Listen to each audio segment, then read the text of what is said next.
Cumbre entre Kim Jong-un y Moon Jae-in será en septiembre. Repetimos, el quinto encuentro de líderes de las dos Coreas en la historia. Ojo con el dato.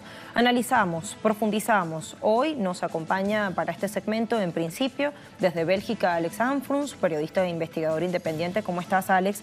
Bienvenido.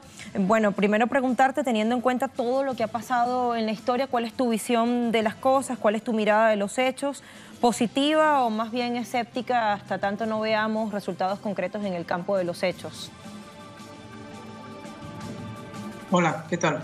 Me parece que por lo menos hay que ver las cosas de una manera optimista en el sentido de este acercamiento, esta reconciliación entre las dos Coreas. Evidentemente la historia explica mucho acerca del sufrimiento que ha habido en la división de estos dos países. Era el último frente abierto todavía de la Guerra Fría, que no fue una Guerra Fría, sino que en los países del sur, realmente fue una continuidad de intervenciones y de procesos de liberación nacional. Entonces, Estados Unidos, recordemos que durante la Guerra de Corea provocó una matanza terrible en ese país, algo que, además del embargo que ha continuado durante casi 70 años, entonces en ese sentido hay que mirar de una manera esperanzadora este proceso de reconciliación. Sin embargo, también debemos ser vigilantes, ya que Estados Unidos no va a dejar que se le vaya de sus manos. Es decir, va a intentar someter a Corea del Norte, es decir, poner sus condiciones para someter a este país de una nueva forma. Mientras tanto, hemos de recordar que mientras no se concretice pues, esta paz verdadera, mientras no se lleve a cabo la desnuclearización y el desarmamento por los dos lados, no podemos cantar victoria. Pero sobre todo no hay que olvidar que Estados Unidos ha ejercido una presión terrible también, y que Corea del Norte pues, era un lugar de una máxima tensión debido al asedio del ejército de Estados Unidos posicionándose en Corea del Sur y en la costa. Alex, voy a sumar a algo sobre lo cual estabas ya haciendo alusión, haciendo referencia, pero quiero que profundicemos. Después de todo el bombardeo salvaje, deliberado de Estados Unidos con napalm a Corea del Norte, de la destrucción de ciudades enteras, de miles de civiles y militares asesinados, en definitiva de un baño de sangre muy salvaje, muy atroz, ¿se puede confiar en Estados Unidos, en toda la industria y el aparataje de ese país? No se puede confiar para nada en las potencias imperialistas. Es el funcionamiento del sistema capitalista lo que lleva a querer buscar nuevos mercados de manera automática. Las crisis del capitalismo también conducen a estos procesos de guerra y de injerencia. Es decir, no se trata de una voluntad. Hemos visto cómo el nuevo presidente de Estados Unidos, Trump, es presentado como una persona imprevisible, y en cierta manera lo que hay que reconocer es un cierto arte en la manera de negociar. Es decir, que cuenta con un estilo diferente a la hora de crear una gran presión también sobre sus adversarios para conseguir. Pero en ninguna manera el objetivo de Estados Unidos es la paz en el mundo.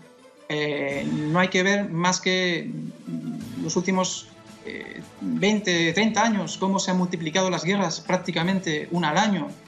Entonces, yo creo que hay que valorar este proceso de reconciliación entre las dos Coreas teniendo en cuenta la posibilidad de que Estados Unidos sea forzada, de cierta manera, a abandonar su política de injerencia en la región. En la medida en la que las dos Coreas desarrollen una integración económica en Asia que favorezca a la nueva ruta de la seda, que favorezca esta nueva Eurasia, que es la verdadera pesadilla de Estados Unidos. Pero yo creo que si se le fuerza a salir, a dejar de tener estas posiciones injerencistas, no es porque sea su propia voluntad de dejar de intervenir, sino que la nueva realidad que está emergiendo de los países emergentes está también obligándole a posicionarse de otras maneras. Pero hay que ver que este imperialismo va a seguir dando coletazos en los diferentes territorios donde considere que sea un lugar frágil o débil. Va a intentar esperar el momento para golpear. Esto está muy claro. Entonces no debemos estar muy confiados. Ahora, a propósito también de las ambigüedades discursivas del presidente actual, del presidente Donald Trump, quiero preguntarte lo siguiente. Estados Unidos es uno de los que está pidiendo con mucha fuerza desnuclearización y desmilitarización. Dice que quiere ver eso el presidente Donald Trump, que hasta que no sea completamente verificable no habrá avance en el terreno de los hechos, en lo fáctico, pero ¿qué está haciendo de su parte en este sentido? Porque, por ejemplo, los miles, 28.000 o 30.000 militares que están en Corea del Sur y que Corea del Norte ha pedido varias veces que sean retirados, las bases militares, los misiles que están apuntando hacia Corea del Norte siguen allí, intactos, nada ha cambiado aún con las últimas reuniones que se han dado. Claro, y al mismo tiempo, bueno, Corea del Norte también ha hecho algunos gestos, ha repatriado los restos de soldados de Estados Unidos que murieron en Corea y a cambio pues Estados Unidos no todavía, es decir, está exigiendo esa desnuclearización rápida, pero tenemos que estar al tanto, vigilantes sobre cómo va a evolucionar las cosas, sobre todo teniendo en cuenta que Corea del Sur todavía sigue obedeciendo pues, las políticas de Estados Unidos en relación a las sanciones económicas. Mientras estas sanciones no sean levantadas, estamos ante una Corea del Norte todavía asediada.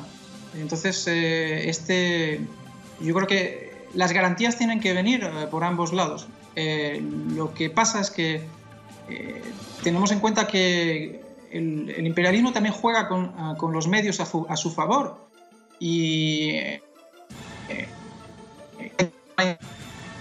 que el debate se focalice digamos, en la agenda de Corea del Norte y no en la agenda de Estados Unidos o de Corea del Sur, y por lo tanto van a intentar seguramente volver a colocar esa presión mediática, esa histeria del debate, es decir, diabolizando Corea del Norte. Esto no hay que descartarlo y por lo tanto yo creo que, como se ha dicho, han habido declaraciones de responsables de Estados Unidos de amenazas bastante claras, ¿no? Entonces yo creo que hay que tomar muy en serio las amenazas de Estados Unidos, y históricamente se trataba de terminar con Corea del Norte, como ya prácticamente fue el caso durante la Guerra de Corea, cuando, recordemos, se bombardeó y prácticamente solo quedó un edificio en pie en Pyongyang, ¿no? Entonces la agresividad del imperialismo de Estados Unidos es muy alta. No debemos olvidar cómo estos últimos años en Afganistán, en Irak, en Libia, en Siria, se han desmantelado estados en los cuales no todo era perfecto, pero sí habían ciertos derechos para la población que hoy en día han sido completamente destruidos, esos estados. Entonces, esta es la amenaza que pesa sobre todo país que busque su propia vía al desarrollo, un desarrollo autónomo. Esto es un verdadero... es algo que Estados Unidos no puede permitir, es un mal ejemplo. Si los países toman un desarrollo pendiente, esto sería una mala noticia para Estados Unidos. Que está latente porque muy a pesar del encuentro que sostuvieron Kim y Trump en Singapur el 12 de junio pasado, el mundo entero recordará cuando Trump decía no tendremos otra opción que destruir totalmente a Corea del Norte, y va muy en sintonía con el accionar histórico de la industria militar y del Departamento de Estado, del Pentágono, de la Casa Blanca en Estados Unidos, poniendo de manifiesto o haciendo alarde de ese afán expansionista y guerrerista. Quiero agradecerle a nuestros invitados, Alex Anfruns y Carlos Martínez, que han conectado con nosotros desde Bélgica y España respectivamente. Hasta pronto. Allí les teníamos a nuestros invitados. Nos queremos